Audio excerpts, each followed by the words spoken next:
እንደሚታወቀው እንግዲህ ከ2011 ወዲህ የሚተከሉ ችግኞች የባለቤትነት ጭምር ኃላፊነት የሚወስድ አካል ጭምር እየተተከለ በአረንጓዴ አሻራ መርሃ ግብር መሰረት እየተሰራ መምጣቱ ይታወቃል።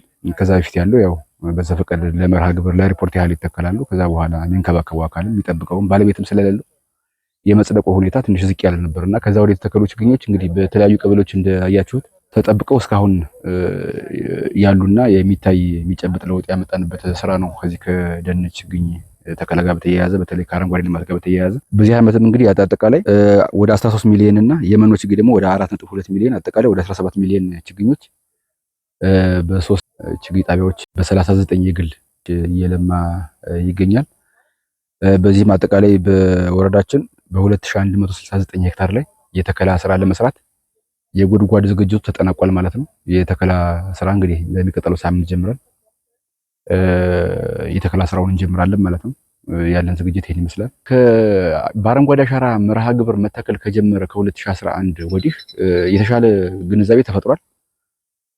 የተለያዩ ቀበሌዎችም ሞዴል የሚሆኑና ለዞኑ ጭምር እንደ ተጠቃሽ የሆኑ ቦታዎች አሉ እንደኛ ማለት ነው።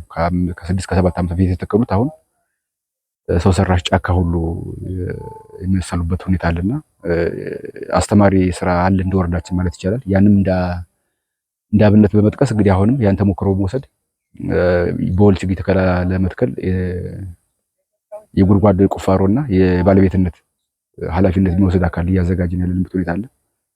እያደገ መጥቷል የሚል እንላለን ከጊዜ ወደ ጊዜ ማለት ነው። የመጨረሻው ዋናው መልእክታችን ምንድነው? ያው መትከል ብቻ ግብ አይደለም፣ ተክሎ ባለቤት መሆን ያስፈልጋል ማለት ነው። ጸድቆ የሚፈለገው ጥቅም ላይ እስከሚውል ድረስ ባለቤት ያስፈልገዋል ማለት ነው። ለዚህ ደግሞ የጎጡ ማህበረሰብ፣ የቀበሌው ማህበረሰብ ሁሉም ኃላፊነት ወስዶ ችግኙን እንደ መንከባከብና ባለቤት መሆን መቻል አለበት የሚለው መልእክትን በዚህ አጋጣሚ ለማስተላለፍ እወዳለሁ።